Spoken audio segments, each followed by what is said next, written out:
गरीब बस्तियों में गए, कोई गरीब दरिद्री नहीं मिला। एक दिन वही संत रास्ते से जा रहे थे तो अनेकों सैनिक दौड़े दौड़े आ रहे हैं और बड़ी जोर से आवाज सुनाई दे रही है, मारो काटो पकड़ो लूटो। और संत से कहने लगे, अरे संत बाबा हट जाओ रास्ते से, नहीं तो कुचल जाओगे, मर जाओगे। संत ने पूछा, क्या हुआ भैया? एक सेवक ने जवाब दिया, महाराज पश्चिम के राजा ने पूरब के राजा पर चढ़ाई कर दी है, हट जाओ रास्ते से। संत ने पूछा, क्यों भैया? महाराज वो पूरब का राजा थोड़ा कमजोर पड़ गया है, इसलिए चढ़ाई कर दी। संत ने पूछा, ऐसा करके वो क्या करेगा? जवाब दिया, महाराज वो पश्चिम का राजा पूरब के राजा के खजाने को लूट कर आएगा। संत ने पूछा, क्या उस पश्चिम के राजा के पास खजाना नहीं है? सेवक ने बताया, महाराज खजाना तो है, धन तो है, लेकिन पूरब के राजा के खजाने को लूटकर अपना धन और बढ़ाना चाहता है। संत ने विचार किया, मुझे मिल गया दरिद्री, और रास्ते में ही खड़े हो गए।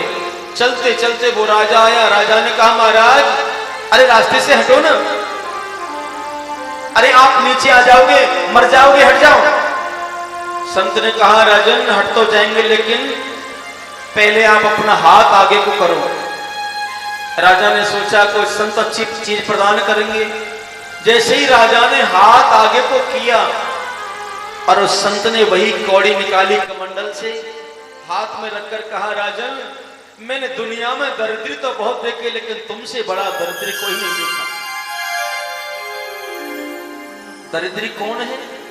जिसके मन में संतोष नहीं, इतना है और हो जाए, और हो जाए, और हो जाए। सुदामा जी महाराज दरिद्री नहीं है।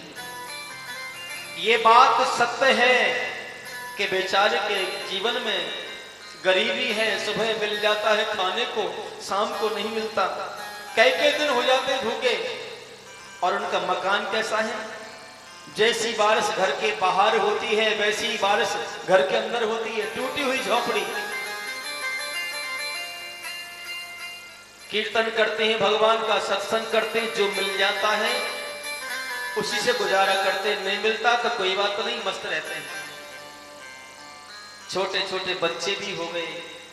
द्वारकाधीश ने विचार किया कि मेरा मित्र बड़ा स्वाभिमानी है, कभी मेरी द्वारका आ नहीं सकता, मैं ही कोई उपाय करूं। भेष बना करके संत का स्वयं द्वारकाधीश गए सुशीला के पास, देवी भिक्षाम देही। रोते हुए सुशीला ने कहा, क्या दूं मैं? महाराज मेरे घर में अन्न की तो चले क्या, अन्न का एक दाना भी नहीं है, हमें परमात्मा ने कुछ दिया ही नहीं। संत ने कहा, देवी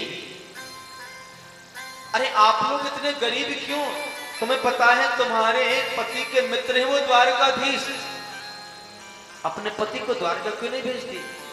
यदि तुम्हारा पति द्वारका चला गया तो तुम्हारे सारे संकट दूर हो जाएंगे। और देवी जब भी तुम्हारे द्वारे पर कोई मांगने वाला आए, खाली हाथ नहीं भेजना चाहिए। तुम्हारे पास धन ना हो, पैसा ना हो, अन्न ना हो, कोई बात नहीं, एक गिलास जल ही पिलाओ, क्योंकि यदि भिखारी द्वारे पर आया और खाली हाथ चला गया तो अपने पाप छोड़ जाता है द्वारे पर। इसलिए प्रयास किया करो, जब भी कोई मांगने वाला आए जल्दी से जल्दी कुछ दे दो। एक गिलास जल दिया, भगवान पान करके अंतर ध्यान हो गए। शाम को सुदामा जी आए, देवी आज तो बड़ी जोर की भूख लगी है, कुछ बनाया हो तो भगवान का भोग लगा के लाओ ना। सुशीला ने कहा, स्वामी अरे मैं क्या लाऊं, हमारे घर में कुछ है ही नहीं। स्वामी हमारे जीवन में कितना संकट आ गया, आप कुछ करो ना। सुदामा ने कहा, देवी अरे भगवान का भजन करो, वो द्वारकाधीश सब अच्छा करेंगे। रोती हुई सुशीला ने कहा, स्वामी अरे कब तक हम भूखे रहें, और मैं स्वयं भूख सहन कर लेती हूँ, लेकिन बच्चों का हाल मेरे से देखा नहीं जाता। जब ये रोते रोते आते हैं, बोलते माँ हमें खाना दो, खाना दो। मैं बोलती हूँ तुम्हारे पिताजी आ रहे होंगे तब खाना मिलेगा, कब तक बच्चों से झूठ बोलूं? उपाय करो जिससे हमारे घर में भी धन आ जाए, अरे हमारे बच्चे भी पेट भर के खाना खाएं।